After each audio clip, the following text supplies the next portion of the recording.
You're now listening to Sound Talent Media. Check out more shows at soundtalentmedia.com.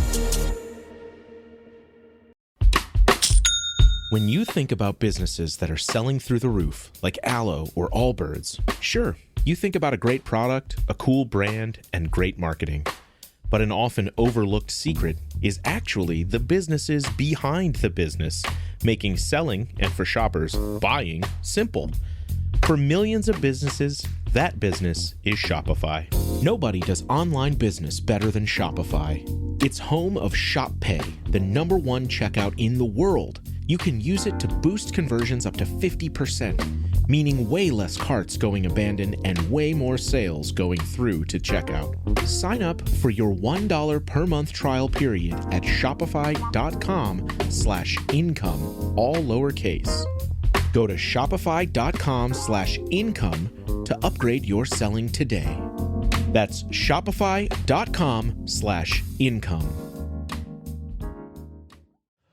What is up, good people? Welcome back to another episode of the podcast. Yes, this is another one of those weird-sounding episodes where I'm randomly in a backyard. I'm out doing some Halloween stuff with the family. It is the season, and I needed to send this intro off. So, without further ado, let me tell you about this one. This one is with my good friend, Zach Broyles from Mythos Pedals. He's been on the podcast multiple times. He's had so many updates. Just saying he's from Mythos Pedals kind of sells him short because he's got a guitar shop now. He's got a podcast that he's had for a while with Rhett Scholl. And, of course, he still does the Mythos stuff. The dude is insanely busy. He's insanely awesome. He helped with the Slice of Pie pedal back in the day. He's such a cool dude. I love Zach. He's fantastic. And he was way overdue for an update on the podcast. He's been on a few times, once at Sweetwater, once as a normal episode, and now we're getting an update from Mr. Zach Broyles. So, without further ado, let's get into this episode. Come on, let's go.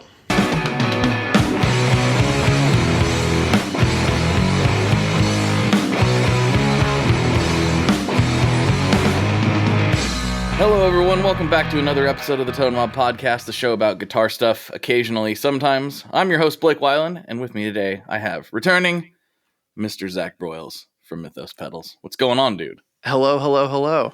How is it going? And also, Mythos Pedals, fellow podcaster, It's just, sort of YouTube guy as well, and Yeah. now guitar shop owner? Like, what in the world are you doing over there? I'm swinging for the fences. I see that. I can see that. Big swings over here. Big swings. Yeah, absolutely. You are a busy man. You've came on a couple times, in various forms. We did one at Sweetwater. We've done a classic Tone Mob episode. And I was just like, you know what? This man is long overdue for an update, especially considering you decided to, you know what Nashville really needs? Another guitar store. And you went for it. But it looks like it's awesome. We'll get to that. I want to get through the whole story. So what has been going on with you? Man, just like you said, I mean, since the last time that we talked, because Sweetwater, that was 2022, I think. Yeah. Maybe three. I think it was 2022, because oddly enough, is anybody sponsoring this episode? Always. Okay, Yes. Is it Sweetwater? Always, yes. Okay. Well, I still love you, Sweetwater, and I shop there. But they said Dipped in Tone didn't talk about gear enough, so they said I could come to the last Gear Fest, but I didn't have like a free ticket or anything. Okay, all right. But apart from that, I see. so it's been a few years since I've been since I've seen you, and so yeah, like in that time, Mythos, we moved out of. I was renting from Novo and sharing a spot down near the airport, and we moved into our own facility, and it's closer to my house, which is awesome, but we also have a lot more room, and the pedal world has been a wild ride up and down. I think after these past couple years, especially the past 2 years, we've kind of started to really normalize and go back to whatever we should be since the boom of being stuck at home. So me, along with everybody else, is trying to figure out like what the average, is now. Right. Totally. And in that, the ups and downs, I'm not good with ups and downs. So I thought, you know what? If I could do something every day that would keep me excited, because the downs really get me down when Mythos is not doing what I hope it would do. I said I wanted to have a guitar store, and that's what Matthew and I did, and we did it in like 4 months. So it's pretty insane. But yeah. All of a sudden, like, it was, I don't know, I want to say maybe 2 months or so, maybe a month and a half before you officially opened. Mm-hmm. I saw like this invite from you to, the classic Facebook thing. And I was like, what is this? What is this? And I didn't know if it meant High Voltage Guitars was a guitar brand or what it was. And so, I think I immediately texted you. It was like, right. Or something like a Tim Allen. Yeah. I practice that a lot, by the way. Good. Well, as a dad, you're obligated to. That's right. Mm-hmm. But yeah, I mean, and that's kind of when everyone kind of, at least in the inner circle of Zach, found out when I set out that Facebook page request. Mm-hmm. But yeah, we felt like, because you're right, what does Nashville need? Another guitar store. We felt like there was a void in town, because while there are a lot of great shops, and I like most of them, I did feel like there was a void for high-end boutique stuff, in new high-end boutique. So that was kind of the goal. When we first started the conversation, I was unaware that Eastside was going to carry 2 Rock. I knew they had been talking about it, but there wasn't anything set in stone. And so that was like the first brand I wanted. And I'm friends with Eli, the owner. And so, we wanted to get that and want to get Divided By. I want to get Novo, because Novo is around and you could go there, but we wanted to have a place where you could come and check them out. Mm-hmm. And in all the brands, we just said, let's do it. And it's been, a couple weeks now, and we're off to the races. So it's pretty insane. Yeah. And it's in the same facility or same part of the, like, where's it located? Right. So we are just north of Nashville proper in a business park. So it's real classy up here, but it's the shop. We had this big empty room that was just basically just a closet for a year and a half. And we said, let's turn this into something, because it was going to be like a showroom or a lounge. I was going to put arcade cabinets and stuff. But when the guitar shop idea kind of came into my head, it just made perfect sense. So let's transform the space that is doing nothing. It's not making us any money. We're paying for it anyway, into something that could be something. Yeah. And so everything is up front. And then we have about 1,000 or so 1,200 square feet in the back.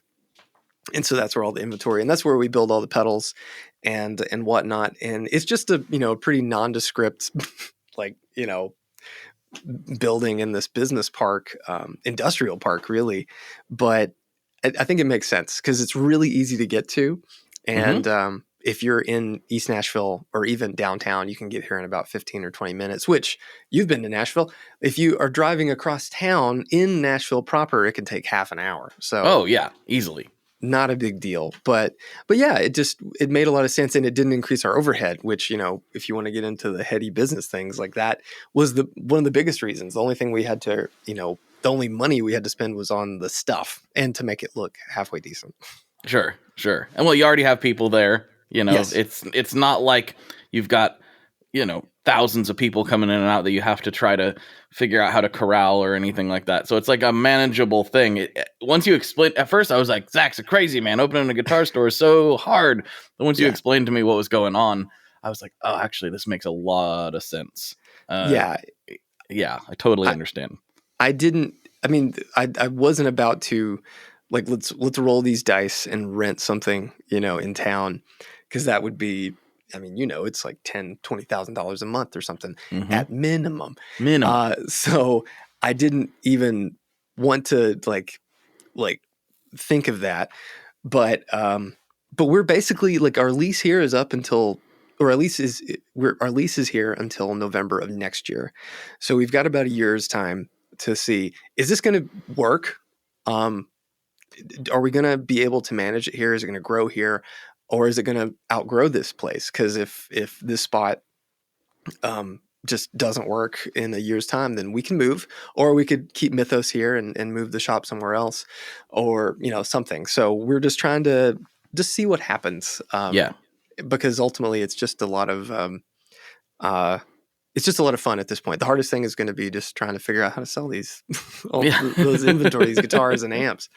So the space considerations, it's been this is kind of not necessarily what people tune in for, but I think it's fun to talk about because there's not very many other people that understand or can relate to trying to figure these type of things out. Like where Stringjoy is right now, it's a pretty good spot, but we're now to the point where we've reconfigured and put things over here and played Tetris with everything so many times that we're now at a point where some of the projects we want to try, we just don't have room for. Right. Like, we could totally make that work, and I think it would do well, and I think people would like it. Where are we going to make it? Like, we literally have nowhere to do it. And then you try to look at, okay, well, we need a bigger space. That space is fairly large. Mm-hmm. And so trying to find something bigger, it's like, whoa, $30,000 a month. Really? Right. Oh, okay. And that sounds probably crazy to some people, but that's just like the reality of commercial space in Nashville right now. Oh yeah. We looked because, I'm a habitual planner. Yes. And when I knew that, the lease is up and we have plenty of time, if we had to find something, we could, but I look at commercial property all the time, and I found a spot just right, I don't know, like 15 minutes or so from downtown. And it was an old house that had been converted into a business space. And for anyone who's not familiar with the Nashville area, this is just kind of what you're getting yourself into if you look to buy or rent anything.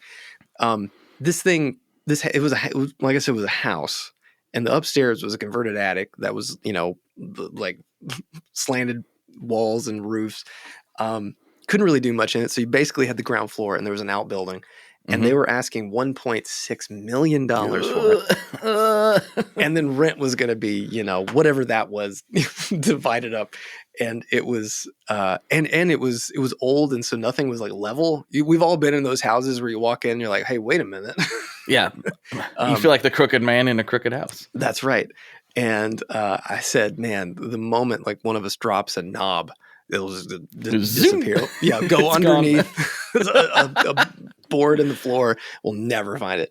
So that wasn't going to work. But that's the harsh reality of having it in a semi-large city. And like compared to some places, Nashville is still kind of cheap, which is nutty.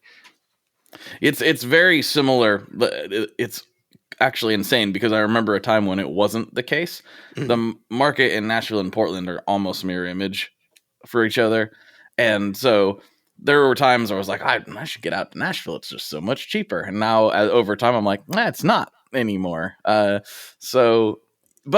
I don't mean to complain because they're both great places. And that's just kind of what happens when word starts getting out about places that are cool. It's what it is. Yep. And then they become uncool. Uncool. Yeah. We're just waiting for these people to leave so the prices go back down.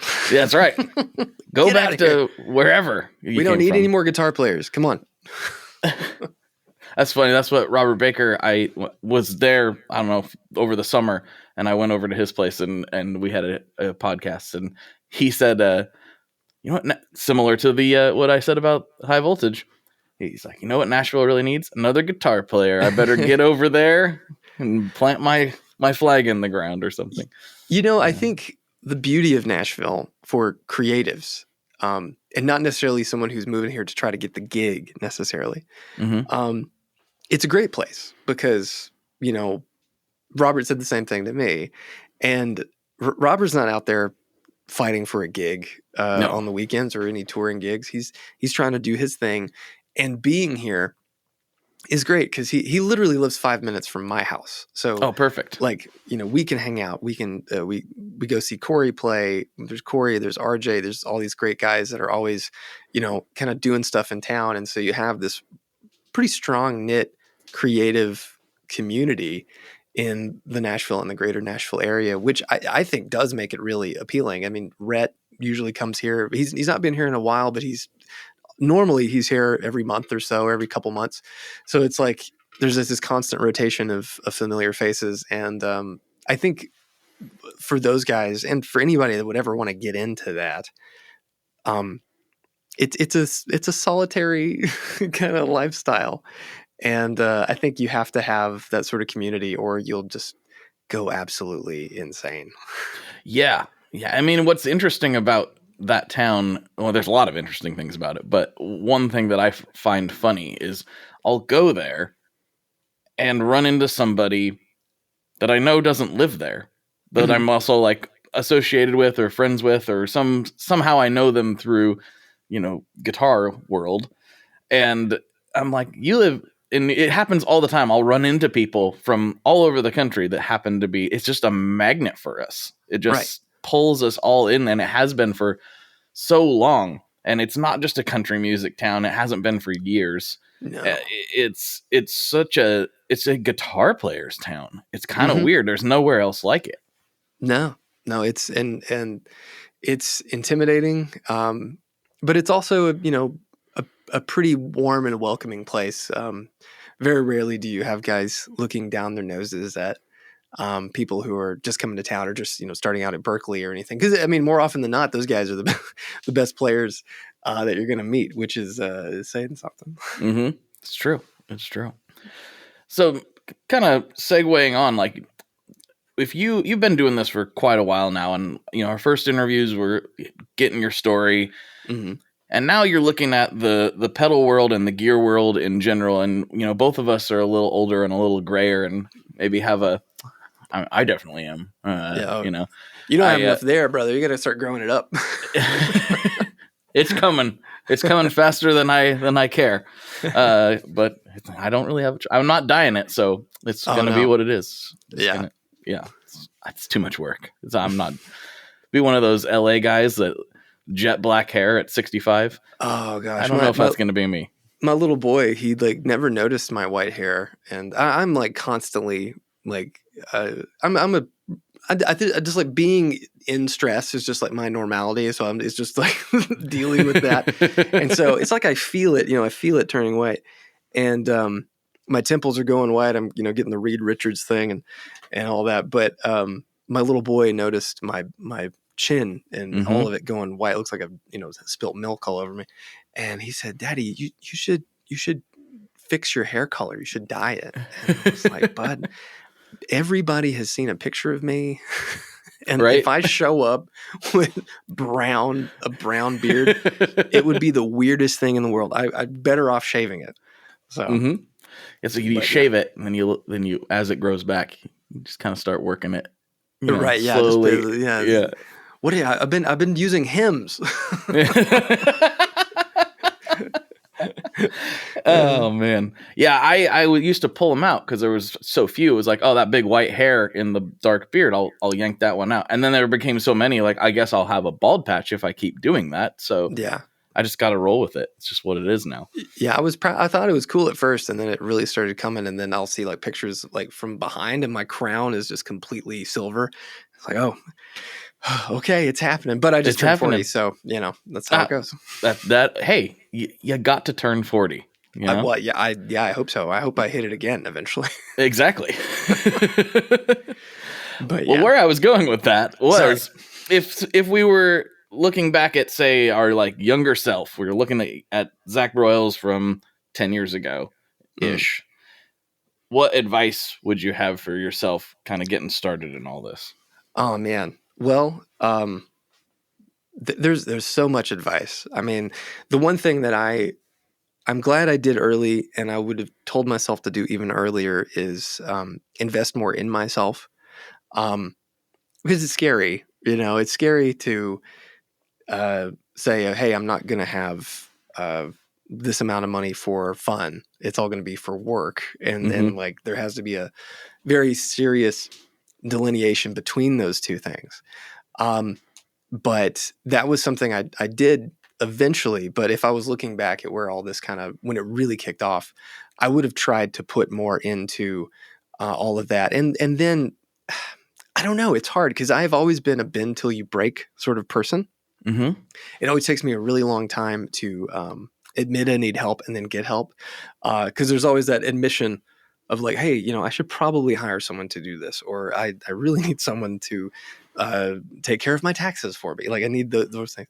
But I'll just wait and wait and wait. Don't wait. Just always Just do it. Just do it. And then one of my favorite things, and I actually have a picture right here from what Graham, my son, calls him, your favorite guy, Mr. Adam Savage. What was it? There he is. Yes. Your favorite guy. That was not planned. That was just laying there. He always says, buy twice as much as you think you need. And when I was starting out, it was just a constant refilling the coffers of everything, whether it was screws or knobs or pots or whatever. And I think you could apply this to literally anything, especially if you're making something. Mm-hmm. Invest in it and really buy extra. Because even if it sits in a box, there's going to be something 5 years down the road where you go, hey, I remember I had a bunch of those op amps in a box, and then you find them and then you're like, wow, these are discontinued and I can make something with these, Right. and turn this into money. but yeah, like that was always something I was always so afraid of like actually buying big amounts of stuff. And I mean, don't be stupid about it, but if you need one, at least buy 2 or 3. Right. So when you say, going back to your first answer there, when you say invest in yourself, what does that look like in this context? I think, actually putting money into the things that are going to make your life or your career, whatever it is your hobby, whatever it is you're trying to do, easier. So one of the things that I did far too late was buy a wire cutting machine. And that was an investment. It wasn't that much, but it meant instead of sitting in front of the television every night, cutting and stripping wire with my wife watching, TV, I could walk to a machine, push a preset, push a button, walk away. And then 15 minutes later, there's a big bin of wire done for me. And that only cost me like $400. And it saved me who knows how many countless hours. And looking back on it, it was so dumb. So like find those things that they take money, and it may not always be much, but sometimes early on it's enough to hurt. Yes. But sometimes that hurt is going to get you so much further down the road that it's worth it. It's worth buying something that has a learning curve. It's worth buying something that seems kind of like, why on earth would I need that? Another example, I bought a resistor lead former where sometimes resistors come on tape, like there's those 2 little strips of like paper tape, and they're just straight. And there's this machine, and they make them that are automated, but mine just has a crank. You slide it in there, you set how far you want the legs bent, and you just turn a crank, and it bends them and cuts them. So it just spits out the tape in one direction, and then all the resistors fall into a little bin. And so instead of every pedal like having to go bend resistors and put them in the circuit board, I just went crank for like a minute, would do 1,000 resistors, maybe not even a minute, and then just drop them in the boards. And it's like, oh, hey, look, I'm done. Like you can even do it where you don't even have to clip them afterwards. And that thing's like, I don't know, like $90 on Amazon. And I was always like, I don't need it. That's the waste of money. Right. But it saved me so many hours. And I think another thing too, and this might be the most important thing, after you've found like a modicum of success, one of the things that people do, especially people that own a business or run everything or do everything themselves, your time is the thing more often than not you value the least. And many years ago, I was kind of in that same mindset. And then I said, you know what? I wonder what I actually would make if I took, there's 52 weeks in a year, and I just mathed out about how much I would get made or I would make an hour. And that is so illuminating when you look at where your time should be focused. For example, for me, if I get a pedal and, oh, this one doesn't work, and then I spend an hour trying to get it to work and it still doesn't work, that hour I've wasted cost way more than whatever it cost to make this in the first place. Yeah, So you could have swapped the guts out and been done. Just made a new one entirely. You Mhm. know, so like those sort of things I think are really important too, like knowing your worth. And I don't, that sounds like so like heady and but I mean it's true. I mean, especially if you're your own boss, like you have to understand like the value that it takes for you to accomplish the things you do. And I do wish I had known that a little sooner, because I spent so much time just chasing my tail a lot Yeah. of the times. Hi, I'm Vincent, and I'm here to talk about the Maris Mercury X. My dad's always going on about how cool Maris is. He really went off on one about the Mercury X the other day. He said something about a 4800 hertz sample rate and 99 preset locations in 33 banks, and something along the lines of the most advanced reverb pedal ever devised by man? That's all true, but I only care about one thing. This pedal sounds sick. So make sure you check out the Mercury X and all the other fine products at maris.us, as well as fine retailers worldwide. All right, Dad, now can I have my Pocky?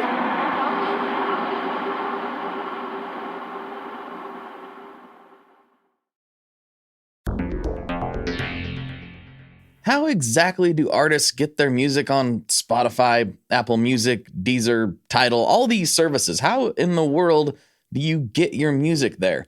Well, in the past, you had to use something called a record label. But these days, you can use DistroKid. DistroKid is the absolute easiest way to get your music up on streaming services, and it's the most affordable way to do so. Not only do plans start at $22.99 for the entire year, that's less than $2 a month, DistroKid also does not take a cut of your streaming revenue, unlike some other services out there.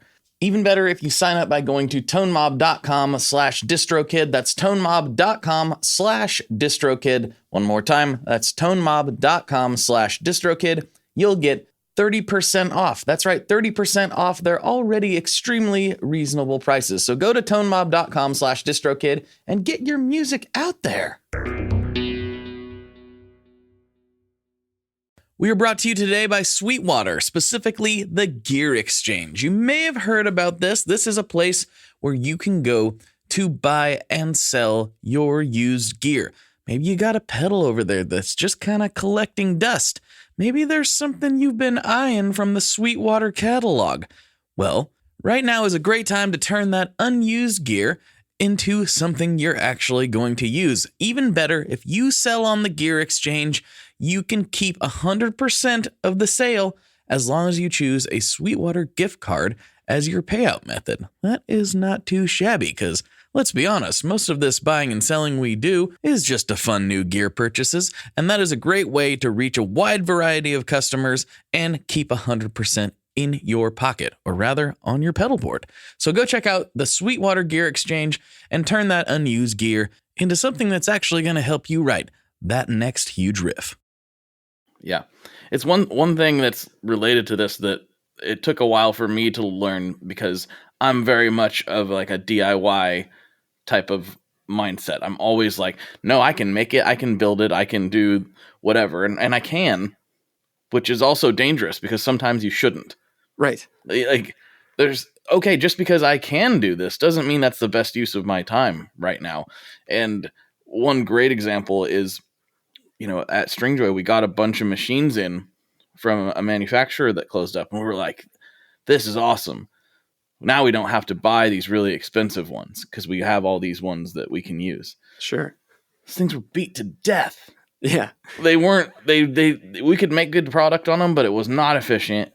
There was all these weird little like eccentricities and like these weird things, and they were beat to death. It's like buying an excavator that's been on a construction site for 15 years, Right. just like they're just toast. And we could like rebuild them and make them but then you're 3/4 of the way to what the good one costs.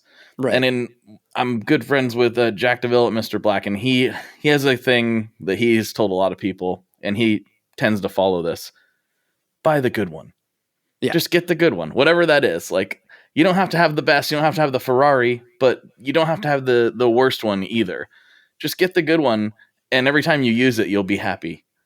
And it's like, yeah, especially if that means something that if that is referring to something you're going to use every day. Oh yeah. Just get the good one. Man. Yeah. That was, Rhett has a kind of a similar phrase that I love called buy once, cry once. Yeah. Classic. Which I had never really, I'd always been like, I'll make it work. I'll make it work. It'll be fine. And I remember specifically when I was buying the lights for this office for doing dips, I thought, well, I'll just get a cheap thing here and then a little thing here. And he's like, no. You have to get this one and this one and this one. And they all work on your phone. You just push a button and they're all on. And it's amazing. And I said, well, how much is that? And he's like, well, that one's like $800 and then that one's like $600. I'm like, Rhett, it's going to be like $3,000 outfit this room with lights. I haven't even bought it like, camera lenses. And he's like, trust me, buy once, cry once. And then I did. And it's like this, honestly, the best investment I could have made. Like, I think, and that's the one thing I tell anybody that's trying to make videos. It's like, should I get this camera and this lens and this? I'm like, use your iPhone and buy a decent light and then you're done. You're fine for like a year. Yeah. Yeah. I mean, let's letting the cat out of the bag a little bit, but I don't care. I've got a really nice Blackmagic that I like to use when I can, but I've had people, that's what you're using for the podcast. Like, no, I use a $300 Instalink 360 and I have decent lights. Like, yeah. Like, yeah, it goes a long way. And why? Because it's there, it's set up, it's ready to go. I come in, hit 2 buttons, and as long as the camera is not freaking out like it was today, it normally does not. Right. That's just a restart. Restart. Okay, cool. Usually I come in and it's just ready to rock and roll. And that's half of it too, is making whatever your work is easier for you to do to the degree that's possible. I mean, yes, we all have to struggle through certain periods of our endeavors, right? But as soon as you can make it easier on yourself to make content, to build some piece of equipment, to do whatever it is you're trying to do, you're going to do it more and you're going to do it better. Yeah. Yeah. Anything that stops the creative or any process, not just creative process, any of those roadblocks, you just have to figure out how to get them out of your way. Or, sometimes it's a whole mindset thing, but yeah, I'm like you. I have my Sony set up. I have a little capture thing and I just go plop, plop, and turn them on. And then they always work. And well, knock on 99% of the time they work. Yeah, until it's like, hey, it's on fire today for some reason. Yeah.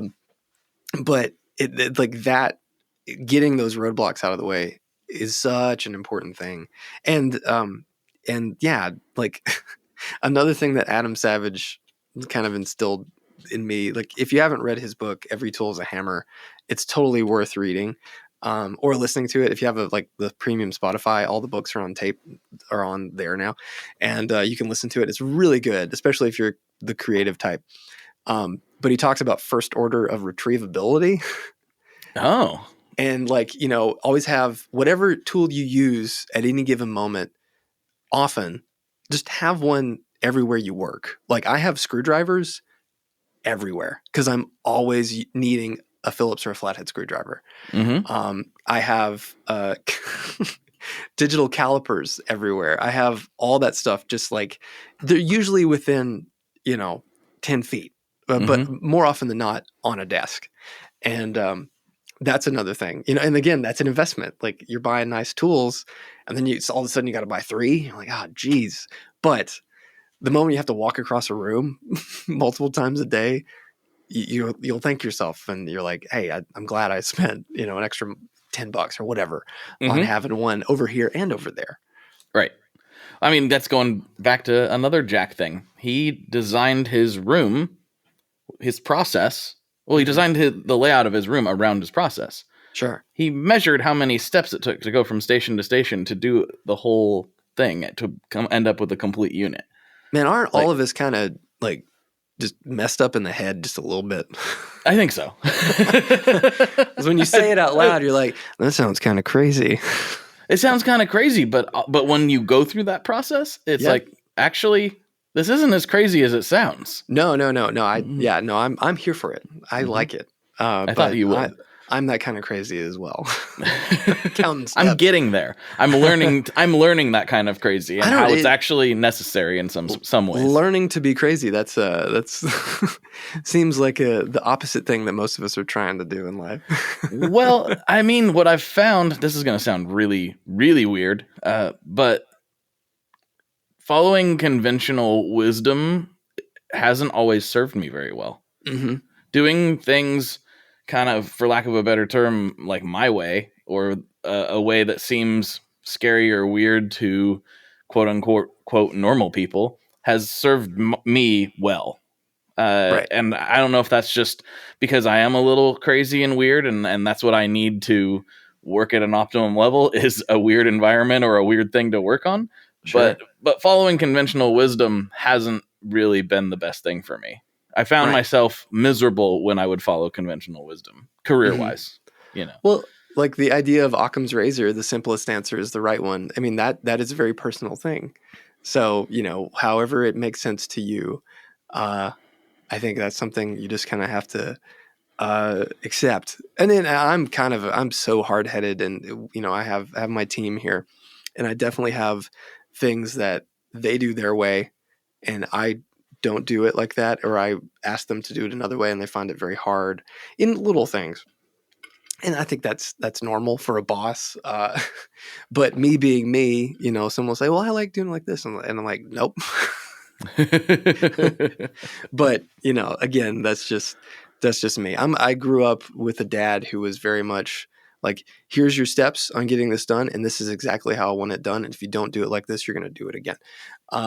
And at the time I was like, damn, Dad, you're really tough on me. But now looking back, it's like, oh, I get it. This is what he wanted, and I didn't have to understand it. I just had to do it. And now I've seen myself become more like my dad, which is, for all of us, a kind of terrifying concept.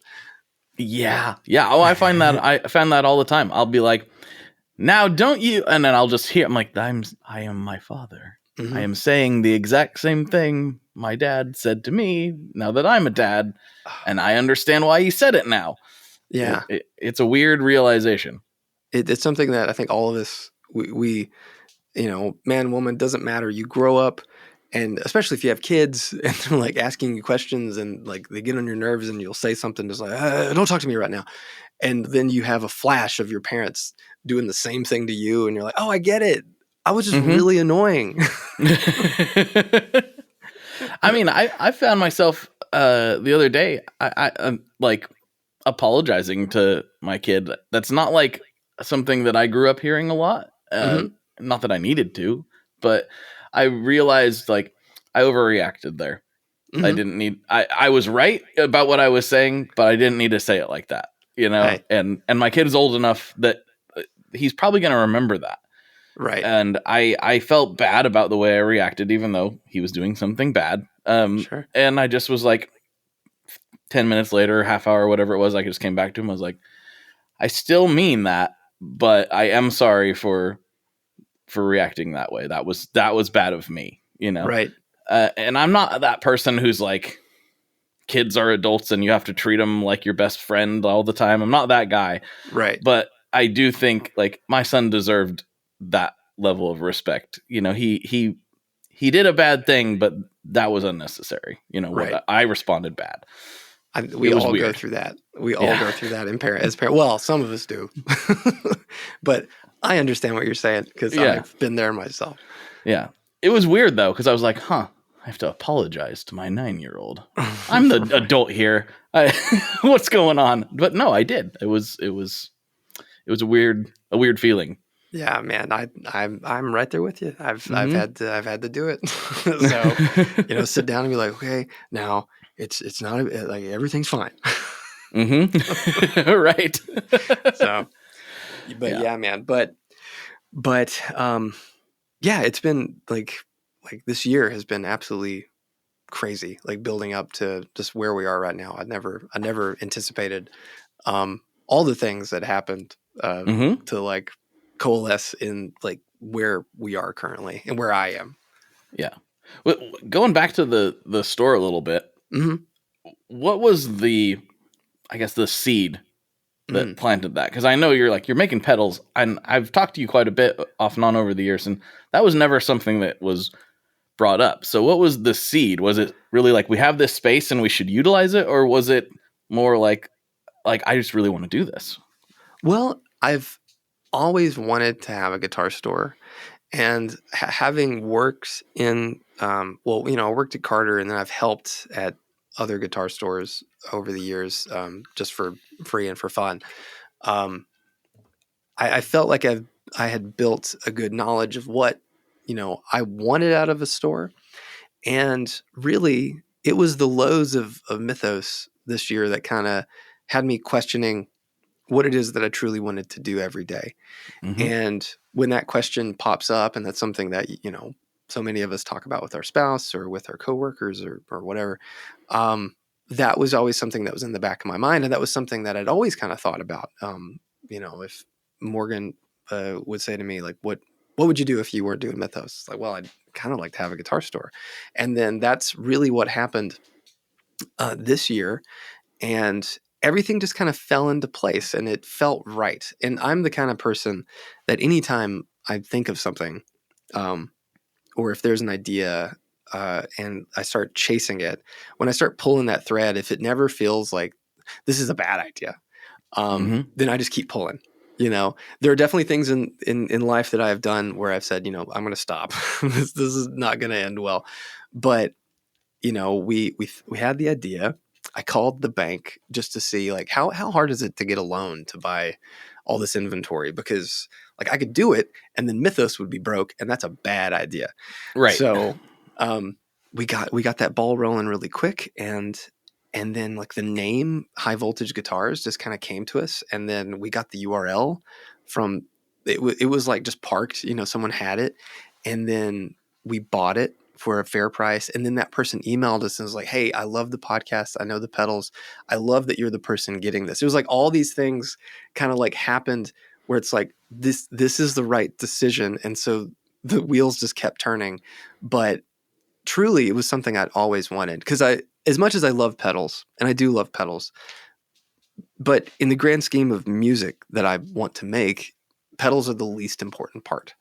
And I am brave enough to say that as someone who owns a pedal company. They are there to accent what I want to do and never get in the way of creative process. But if your guitar stinks or your amp stinks, to me, no manner of pedal can save it. And I've always kind of felt like that. And over the past couple of years, as I've worked really hard and I've saved and I've spent money on the gear that I pretty much always wanted. Now I feel like I'm at a place where, like, my ears are so tuned to what good gear truly is that I want more people to like experience that. And that's kind of something I try to do on like my AMAs and stuff on Instagram and on my YouTube channel and on Dipped. It's like, like a lot of people see this stuff as total aspirational or just complete dreams. And I'm here to say that I was there when I was, a teenager and I had no money, and just dreaming of owning a standard Gibson guitar was like, I'll never own a real Gibson. It's going to be Epiphone for me for life. And then slowly but surely you're able to come into that point in your life where you can afford those things. And that I just want people to kind of change their mindsets and be able to, enjoy all that stuff. Sorry, I kind of got out of left field. No. It was a good segue. You answered the question and took it to a nice place.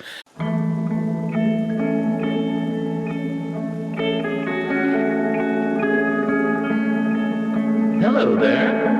I'd like to introduce you to your new best friend, the Chase Bliss Audio Lossy. Lossy is a collaboration between Chase Bliss and Good Hertz.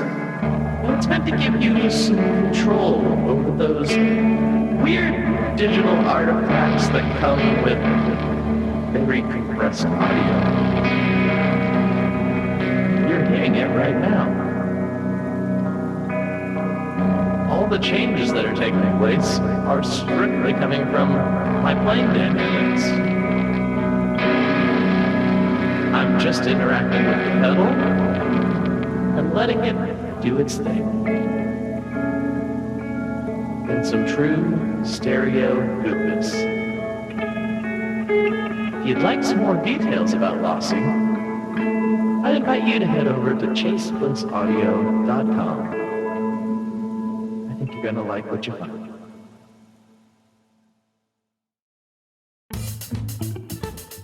The Helping Friendly podcast explores the music and fan experience of Phish through interviews and deep dives on shows and tours. For more than 10 years, we've created insightful and fun discussions about our favorite band, and with the help of our guests and thematic series, we're still discovering new angles of appreciation for Phish. And when the band is on tour, we provide a review of every show the following day. As one of our listeners said, any Phish fans that enjoy meandering conversations and incredible insight on new and old Phish shows, this is for you. Highly recommend. It's not just about the band and the shows, it's about the journey getting there. Throughout 2024, we're going to be running down the top 25 Phish tours of all time, and that'll be interspersed with show reviews and regular episodes. Join us and check out the Helping Friendly podcast wherever you get your podcasts. Hi, this is Chad Nicefield. And this is Justin Press. We're the host of Making Waves, the Shiprock podcast, a part of the Sound Talent Media Podcast Network. We're inviting you to sail away with us on an epic journey in musical enlightenment. Every week, we bring you only the best artists in rock music and discuss everything from the cruise, to the stage, to the saga of being a professional recording artist. We'll have lots of special guests along the way, so tune in every week. Your stateroom is available every Monday morning, so welcome aboard. But I think that actually is something worth remembering, because I think about this all the time. 14-year-old me would be absolutely blown away by the stuff I get to work on for work. And like, look at all this guitar stuff. Look at all this crap. Look at all this. This is great. Like, there's no way I would have believed that any of this was possible at the time. I didn't have anybody to look at and see that normal people could do this kind of thing, because it didn't exist, right? Yeah. Like we only saw, like, I remember seeing a video of Billy Corgan with like a shopping cart full of pedals, and he was just kind of like pulling them out and throwing them back in there and like pulling, oh, look at this, it was a Foxy Tone Bender thing. Oh, look at this big muff. And I was like, oh, if I could just have one of those, that would be amazing. And if you want something bad enough, I guess you start to will it into an existence. Because now I find myself a little bit in that, like, I don't throw them around like that, but I'm like, oh yeah, I want, what flavor of Big Muff do I want? Oh, I have a few to choose from. Like, oh look at me, and I'm like, 14-year-old me would be blown away by the fact that this has happened. Oh man, no, I'm exactly the same. I remember, and I'm sure there's a lot of people who have this memory. But I remember when, like, John Mayer, Continuum, like all that stuff was like really hot. Two Rock posted a video of John playing like the prototype John Mayer SIG amp, and it's just like on a amp holder, like open, and he's got like a beanie on, and he's playing like Slow Dancing in a Burning Room. And I remember watching that just on repeat, thinking it was the greatest guitar sound I had ever heard. And it was a very distinct point in my life. But I thought, man, I'll never, I might as well dream to own a Dumble. I'll never get a Two Rock. Mm-hmm. And now I have a bevy of them sitting behind me. And it's the wildest thing. And I think like not having that roadblock in your head is such an important thing, especially if you're young. Because one thing that we on Dipped we did an interview with Paul Reed Smith. And there was like a little moment, and it's just kind of like a throwaway moment in the episode where Paul's talking about like some vintage Marshall, and Rhett's like, oh man, I've always wanted to get one of those, but I don't know. And Paul's like, well, if you want it, why aren't you, working to try to get it. Cause Rhett said something like, I can't get that. And Paul's like, well, you must not want it all that much. And it was like, oh man, like the gloves are off. And I love Paul for his matter-of-factness. That's such a Paul moment. I've interviewed him a couple of times now, and that's such a Paul moment. Like, yeah, he will latch onto things like that in a way that somebody else wouldn't. Yeah, I mean, it seems so simple when you say it like that, because you know what? It kind of is that simple. And it's not about like how much money you have or how successful you are or anything like that. It's about how bad you want it. And I think that's all of this, right? Well, I mean, it sounds kind of rough and a little bit like matter of fact, but it's totally true. And I've said it to other people about other things. Yeah. And I've thought it to me about myself and realized actually like, no, I really don't want it that bad. Right. And that's okay. You don't have to want it that bad. Like you don't, it's not a requirement, but I've noticed like if you're not willing to act on certain things, then what's a better way to put this? Like if you don't want it bad enough that you're going to actually chase it down, whatever it is, it's like, oh, I want to achieve this, or I want to get a Marshall, or I want to, run a marathon or whatever. If you don't want to take those first steps, if you just kind of think it would be cool, but you don't actually do anything about it, then you don't want it that bad. Right. Mm-hmm. I think I had 5 majors in college. So, I thought I wanted a lot of things, and then, turns out I just wanted to do this, but I did finish. But yeah, I think thinking in that mindset, because it seems so just like cut and dry and like life is more than black and white like that. And it is, but you're right. Like knowing, okay, I want to get this, or I want to do this or that. And then you start planning out the ways to get there. And then you go, I don't think I do want to do this. Like, that's good, because then it helps narrow your vision into the things that truly do matter to you. And like so often, I think anybody, it doesn't matter how young or old you are, from what walk of life, sometimes without having those goals, you're just kind of listless, and you're just kind of trying to figure it out, and that's okay. But I think, taking the time to reflect and focus is so important for you as a person, not just professionally, but even just for your hobbies. I think it's a good thing. I think having hobbies is like the literal best thing that you can do for your person. Yeah. Oh yeah. Because I know too many people that don't. Right. And I'm not trying to like poo-poo them or say they're bad people or anything, but I can tell they're kind of miserable. Sure. Yeah. And it doesn't mean you have to get into some big, expensive, weird obsession like we have. It doesn't mean any of that stuff. But like you can make a proton pack props and stuff from Ghostbusters. Boink. I love that so much. It's one of my favorite things. But having something that fires you up is, that's what it is to be alive in some ways. Right? I hope so. I would think so. Yeah. And it can be whatever you want. It can be, I really like mowing my lawn. It could be whatever. Man. It doesn't matter. Like whatever you like. Talk about mowing yards. I don't really like mowing my yard. So, okay. No, that's okay. People have seen my yard. I lay guitars out in it, and people comment on my brown grass. Hey, well, that's okay. Yeah, it's okay. We'll get you on a system. Maybe.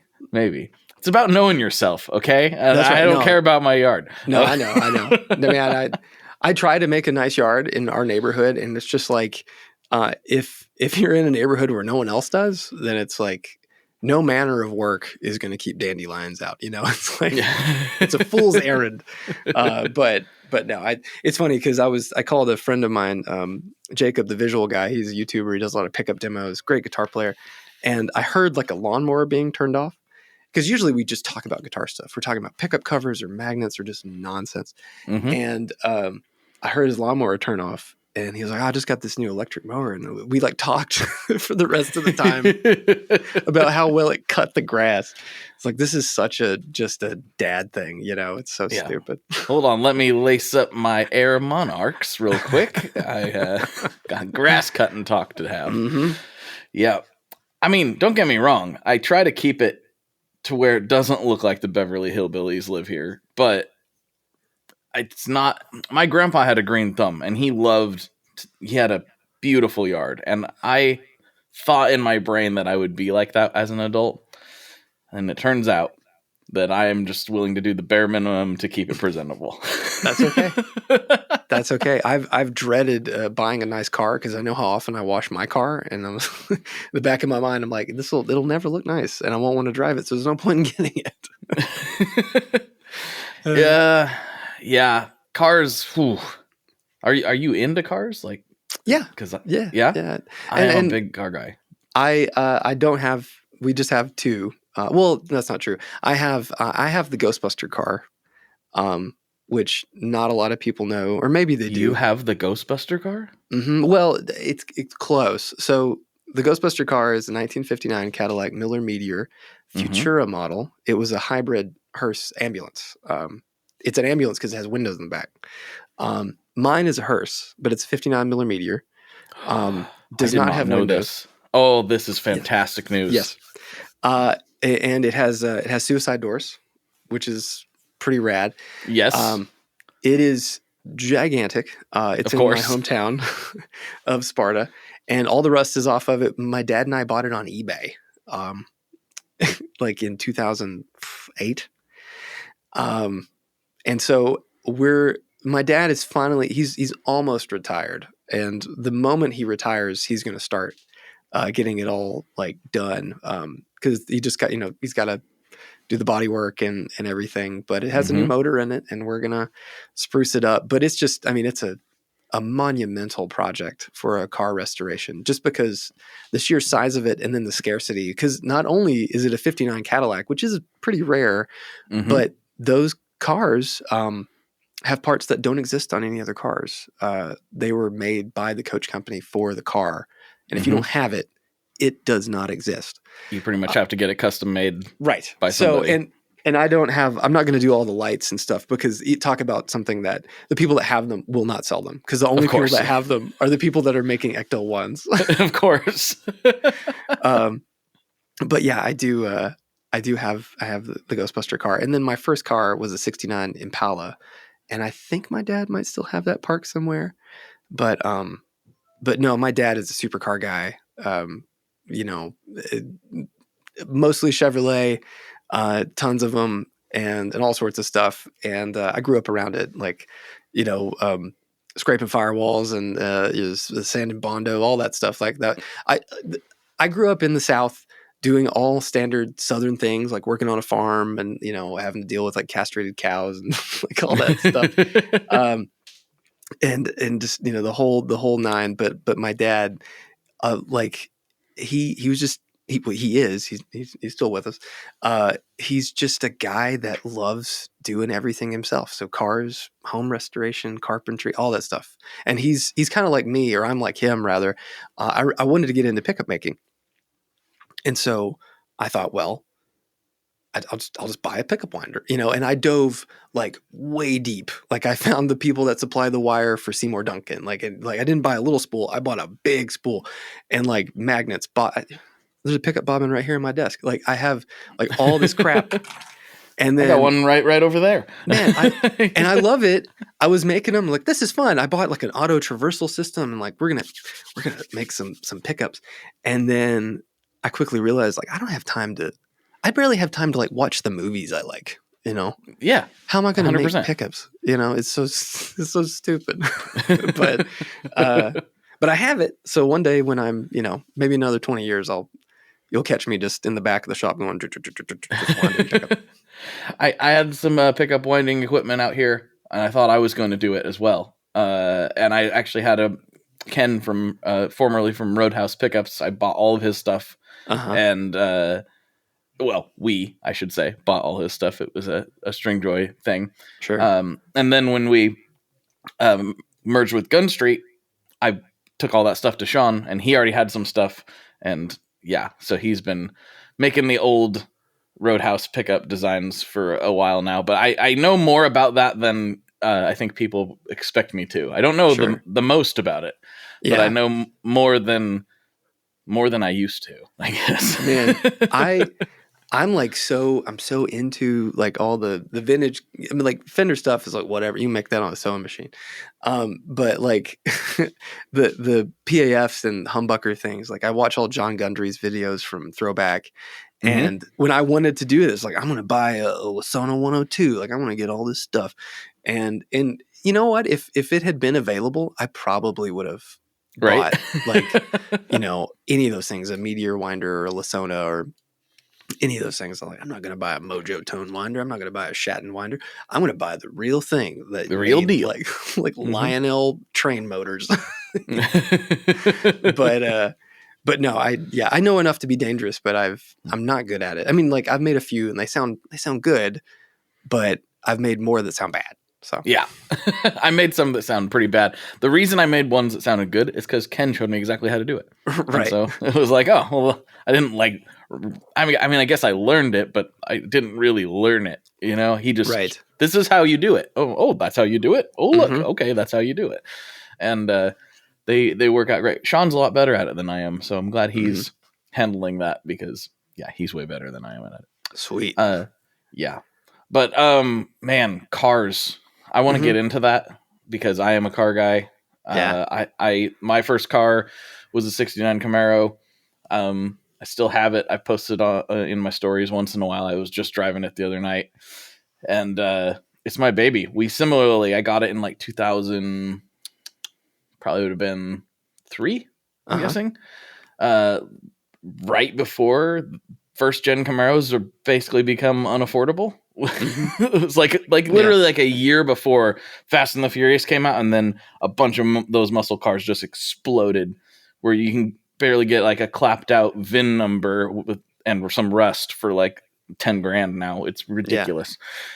Fortunately, we were able to get that one pretty cheap, and it was a mess. So, but that's my baby. I still have it, and I'm kind of obsessed with it. It's weird. I would love to do it. Like I know I have the mind for it. My dad's got a '69 Super Sport Camaro convertible. He's got a '64 Impala, or no, '66 rather, '66 Impala. He's got. My dad. He probably has like 40 cars. It's ridiculous. Wow. Oh yeah, and not all good ones. I think this actually may have come up, and we either recorded it or we just talked about it at some point. Because this is ringing a bell now. Yeah, and I like old cars, but I mean, apart from the Ghostbuster car and a DeLorean, which I would love to have too. Of course. Who wouldn't, right? I mostly want newer cars. Like I peruse Facebook all the time because in Nashville there's a lot of nice cars around, and so I'll be looking at Aston Martins and stuff, and I'm just dreaming. Like it's all this stupid stuff. It's like I could buy a Burst, or I could buy a DB something or other from the past couple years. Oh, we have a guest at the shop. I hear them playing guitar. So. Oh, very nice. I can't hear them. That's okay. Good. Well, before we slide over to Patreon, I can't remember if when you came on, it was long enough ago. I can't remember if I was asking all of the classic questions at the time. We got in an argument about burger toppings. Maybe we did. Pizza toppings. We talked about pizza. We talked about burgers. But did I ask you what your favorite Boss pedal was? No. Okay, I didn't think so. So that's one of the new classic. It's not new now, but it's been so long. That is one of the classic questions before the pizza question. I ask, what is your favorite Boss pedal? Man, that's such a hard question. Like asking a pedal guy. CE2, the OG. Ooh, yeah. CE2. I mean, like I like it modded. Obviously, I mean, we make at Mythos, we make the Fates, which is modded, but the original. It's just like it's so good at just making your sound go, just a little bit bigger. I love it. I mean, I have a few Japanese Boss pedals, not many, but the CE2, that's one of those that whenever I think about clearing out the shelf, I don't know if you do that or maybe it's just me, or I like walk by my gigantic rack of crap and I just go, you know what? I think I'm going to sell all of this. Every time I pick up the CE2, I look at it and just put it right back down. It's like, that's not that one. Yeah. You're staying right here. Yeah. I love it. Yeah, I don't do that. I probably should. I built this shred shed because I was running out of room in my house. I had my one bedroom that was allotted to my hobby, and it was like, wow, this is full. I better do the healthy thing and smart thing and build a studio in my backyard. So I did that, and when I got done with it, I was like, man, it's not. It looks bigger than it is. It's only 300 square feet. 305. Oh Yeah. It's really tall, so it looks bigger than it is. But I was like, I got all this wall space. I'll never fill this up. Now I'm like, ooh, do I need to add on? Getting rid of stuff, that's just absurd. I couldn't possibly do that. I'm right there with you. We have a decent sized house, but like it's only 3 bedrooms, and our in-laws come in, or well, my in-laws come in all the time, and like the extra room, which was my old office. The last time we did this like this was in my old office. And that is now just a bedroom. And so there's like under every bed, there's like a Les Paul case. And I'm glad that my wife also plays guitar, so that we have hangers all over the house. Yeah. So like I got an Esquire, a custom shop Esquire like a year or so ago, and she was like, "That is the coolest looking guitar you've got. Hang it up in the den." I was like, "Yeah, yes." But still, like, where am I going to put all these cases? I built a loft for them. That's literally why I have a loft in here. I saw my friend Leon at Pelican Noise Works, his small studio got full of guitar cases. And I was like, oh, that is a problem I hadn't considered with this gear acquisition syndrome that I'm afflicted with. I'm going to run out of room for cases. I built a loft for it. And it was I don't do a lot of smart things. But that's one of the smartest things I've ever done.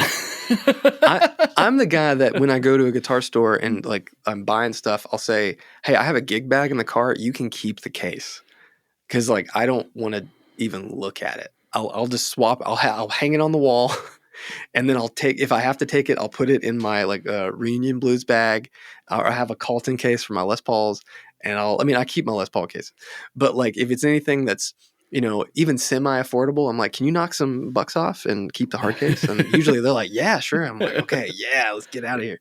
But yeah, I tried that with a 5150 at a local shop. There was a 5150 and I've wanted one forever. And it's stupid that I don't own one as a guy that likes a lot of music that uses 5150s. Sure. But it came in a road case. And I was like, I really, really don't need a road case. This is just going to be in the way. Yeah. Can you just keep the road case? And they were like, no, we don't want the road case. And I was like, oh man, like I actually don't have room for it if it comes with the road case. I don't. Man, you just pull it out, put the road case on the street corner of the guitar shop, and put free on it on a piece of paper. And by the afternoon, it'll be gone. It'll be gone. That should have been the move. I use that as technique. That's it. I've used it many times with other things. Absolutely. Yeah. Well, Zach, we are reaching the end of this episode, and I want to slide over to Patreon and get into some more nonsense, if that's cool with you. Absolutely. Yeah. All right. I've already asked you about pizza, so we don't have to get into that again. Sure. All right, everybody. For Zach, this is Blake, and as always, folks, good luck and good tones. All right, folks, I hope you enjoyed that episode. Please make sure you check out Mythos Pedals wherever you are on the internet. He's pretty much on all of the platforms. I'll put a link to his website in the show notes, of course. And if you could share this with a friend, share this with somebody you think would enjoy it. There's a lot of dad talk. There's a lot of other kinds of talk on here, and I think a lot of people get a kick out of it. We talk a lot about cars, actually, on his Patreon episode. He owns the Ghostbuster car. Yeah, he gets into all those details. So if you would like to support the show, get extra episodes, and get access to the ad-free feed, please slide over to patreon.com/tonemob, where for $5 a month, you'll get access to extra bonus content, the ad-free feed, and my undying gratitude for helping support the show and keep the lights on over here. I super appreciate it. I appreciate everybody who's listened to the show, including yourself, who's hearing this right now. Thank you so much. And yeah, check out Tone Mob stuff wherever you go on the interwebs. I'm usually in those places as well. I've got a lot of cool, fun short-form videos coming up on Instagram and TikTok and all those places where short-form exists these days. So check it out there if that's your thing. And again, thank you so much, and I will talk to you on the internet very soon. Bye-bye. One last thing before we totally sign off here. I just want to remind you that if you do any shopping at Stringjoy, that's Stringjoy guitar strings made in Nashville, that will help me out as well.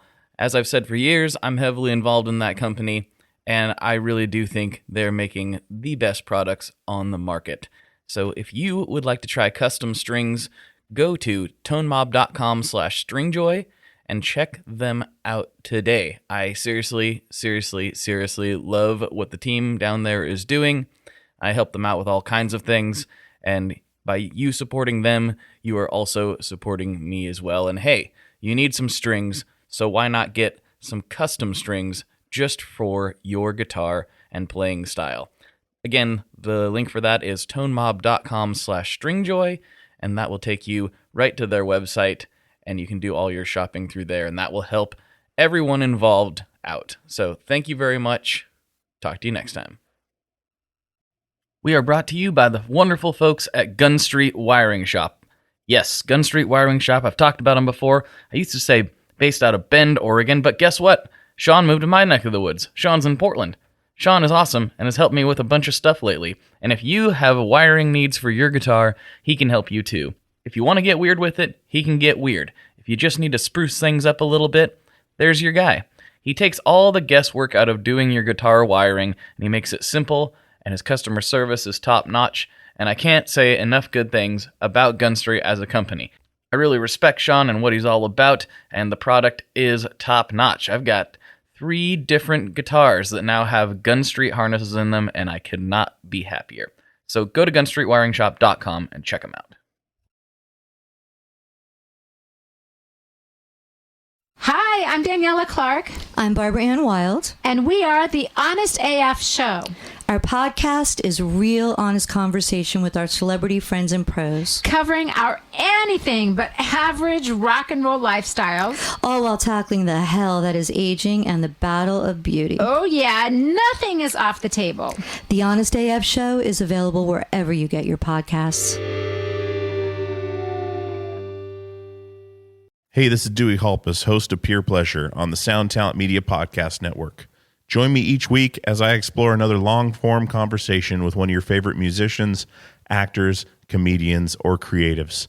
From Chino Moreno of the Deftones, John Gorley of Portugal the Man, to Fat Mike from NoFX and Ian Mackay from Fugazi and Minor Threat, we go all over the map. From Fall Out Boy to Slayer, Peer Pleasure has it all. Check us out now on Sound Talent Media.